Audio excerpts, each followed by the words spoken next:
Hey kids, how's it going? Welcome to my basement where I'm going a little bonkers. Try to calm down there.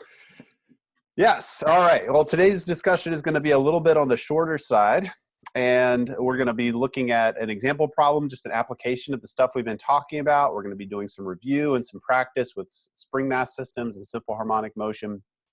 So let's jump right in. Just a reminder, simple harmonic motion is a motion that's an oscillation, something that's moving back and forth. So for instance, if like my head starts doing this, my head is in some sort of a periodic motion going back and forth between a positive and a negative amplitude about some equilibrium position, which is in the middle. But to be simple harmonic, we need to have what's called a linear restoring force. So force for my neck probably isn't linear. But a force that is proportional to how far the object has been moved from equilibrium. So let's just look real quick at what we've covered so far to this point. We'll put this up on the screen. So you don't need to write this down. This should already be in your notes from before. Just a little bit of review. We have three formulas that we've learned at this point. We started with Hooke's law, the force from a spring. And a lot of real life objects have this sort of relationship, where as you move them from equilibrium, they try to get back to where they were. So the force from a spring, we've got Hooke's law right here. And in my picture, the diagram I drew, I've got a spring kind of connected to the wall.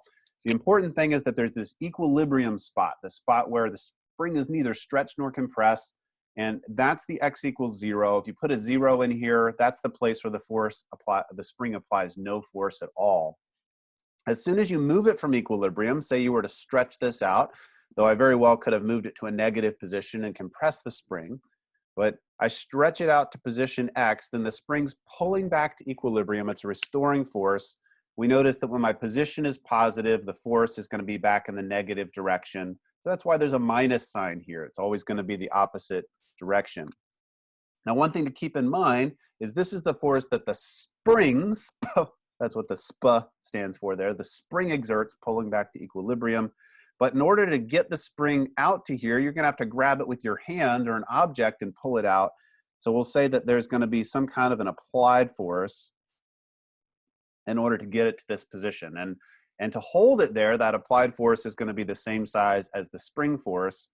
So we get kind of a similar relationship with the force that you apply to stretch or compress a spring.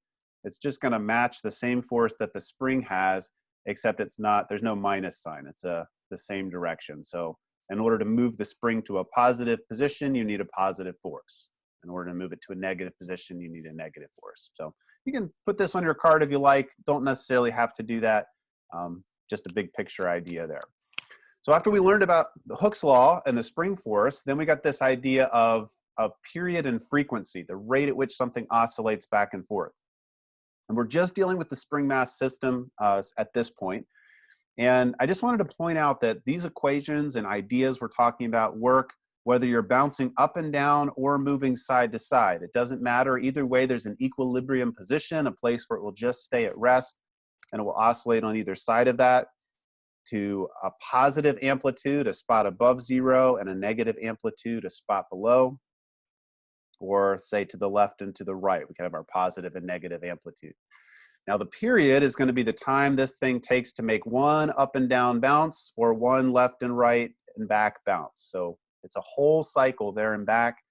And for an ideal spring where all the mass is concentrated in the mass, it only depends on how much mass you have and the stiffness of the spring. So it doesn't matter what the size of the bounce is, whether it's a little amplitude or a very big amplitude, it takes the same amount of time to oscillate.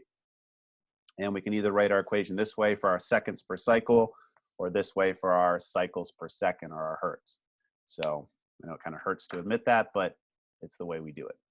So I'm going to do one more example problem here today. And like I said, things are going to be kind of quick, just a review, and then you're going to take a practice quiz and do some homework.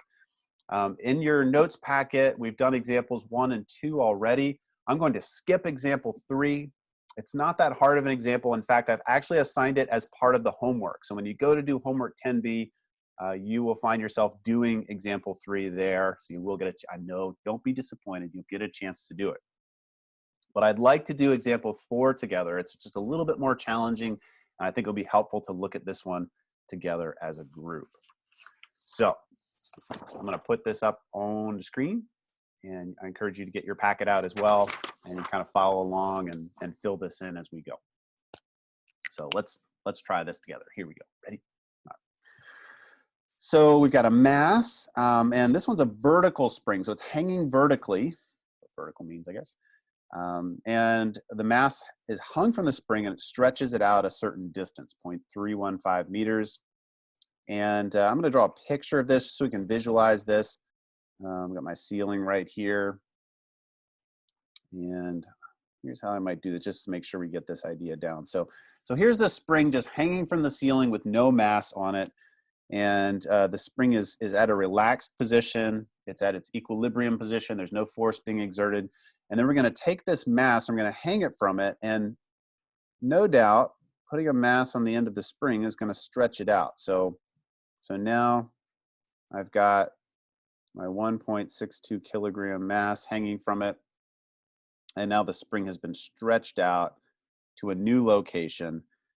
If this was x equals 0, the new spot, since it's in the downward direction, is negative. That negative sign's important because it's stretched below, negative 0.315 meters. So that's what's been given to me. And what I want to point out is just having a mass hanging from the end of a spring doesn't mean it's going to oscillate. I mean, if you kind of just gently set it here, there's an equilibrium position that exists right here. And we could say that even though it's not at the 0 position, in a way it kind of is. So I'm going to define, I'll use a different color here.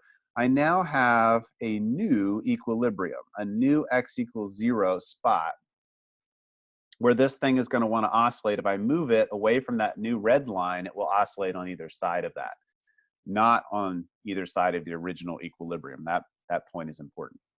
Now, at this spot, this is my new equilibrium, because if I draw a free body diagram, remember those free body diagram? If I draw the free body diagram at this location, there are two forces acting on this mass. There is the force of gravity, which is how heavy it is, and we can find that pretty easily. If you recall, you just multiply mass by 9.8. So the force of gravity is 15.9 newtons in the downward direction.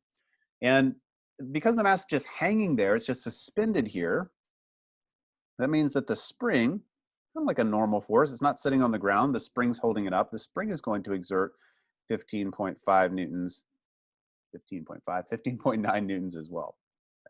So this is my new equilibrium because it is the place where there's no force acting on the mass, and therefore it will stay at rest at that location. So if I displace it from this new equilibrium, it will bounce back and forth, and we do. In fact, we're told that then it's displaced, it's stretched a little bit farther, and it's let go, and we're asked how long it takes to go back to equilibrium. So there are a couple of steps in solving this problem. I'm going to kind of take you through the steps here together. I only have these three equations to work with. I've got my Hooke's law, and I've got the period, the time for an oscillation. So I'm going to ultimately be using that equation. I'm going to use, in order to figure out an amount of time, it's going to have to somehow come from this relationship, t equals 2 pi square root of m over k, and to figure out how fast this thing's going to bounce. And it should only depend on the amount of mass and the stiffness of the spring. So if I do this, 2 pi square root of 1.62 kilograms, the only missing piece of information to solve this problem is how stiff the spring is. And if I knew that, I could figure out how much time this thing takes to bounce. So before I can do that, I need to find the stiffness of the spring, and I'm going to use these forces to help me do that. The only other equation I've got to work with is Hooke's law, so that's what I'm going to use. Nice thing we don't have a million we've got to pick from. So if I apply Hooke's law to this picture, I do know how much force it takes to stretch it out a given distance. So I've got to be careful about which force I'm dealing with, and the reason that is because one of the forces is negative, gravity is in the downward direction, and the other force is positive, the force of the spring's in the upward direction. So do be careful with your signs. Okay? So we'll put positive 15.9 newtons for the spring force equals negative k, and then my x is a negative value. The force and x will always have different signs of 0.315 meters. So this gives me enough information to figure out how stiff the spring is. And spring constants are always positive numbers. I should get a positive number here. I solve for it. I get 50.5 newtons per meter. So this spring has a stiffness such that it would take about 50 newtons, 51 newtons, the weight of it, 50 apples, which is a decent amount of force, to stretch it a meter longer or compress it a meter shorter. But now I know what I need to know. I can take that number and put it in here, 50.5. Let's see, a little space here, newtons per meter. And we can find the period. How long does it take this thing to go through a bounce? And plug it into my calculator and I get 1.13 seconds. So just over a second for this thing to go through one cycle, one complete bounce. Now be careful, okay? That's not what we're asked to solve for, not the amount of time to go through a whole cycle. We're asked how long does it take if I stretch this thing down a little bit more to go back to equilibrium. That is a fraction of a cycle, which the hint points out for us. So we need to think about what fraction of a cycle that represents.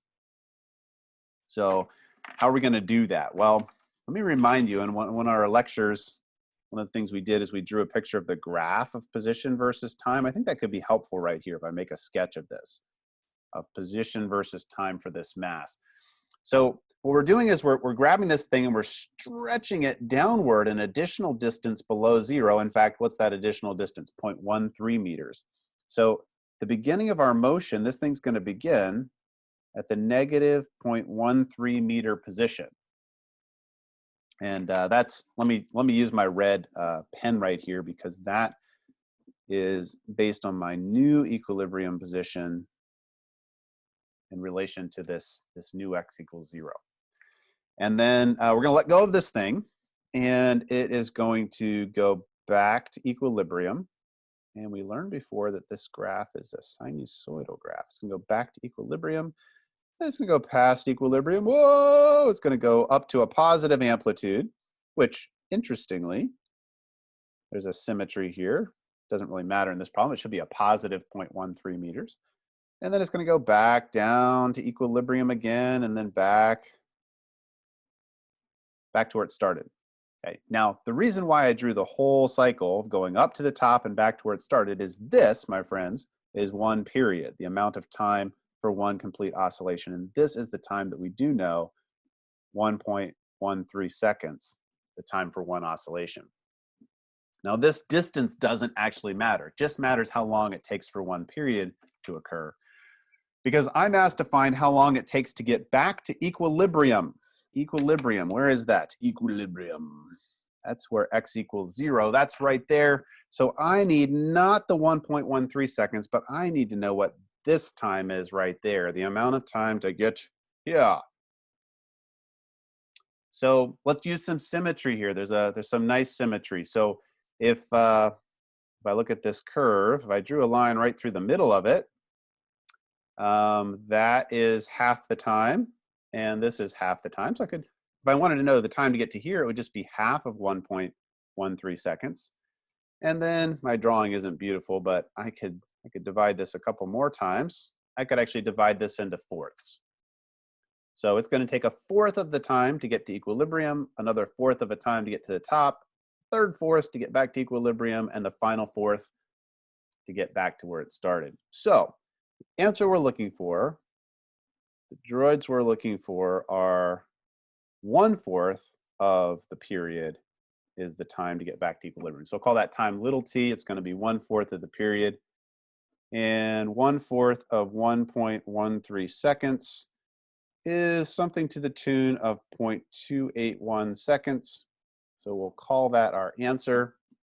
There's a lot going on. This is a great problem, a good final problem for everything we've been doing in our practice here. Please make sure this makes sense to you.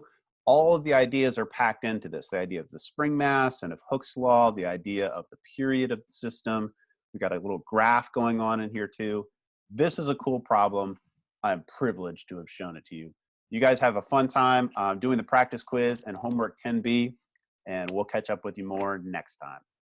Catch you later.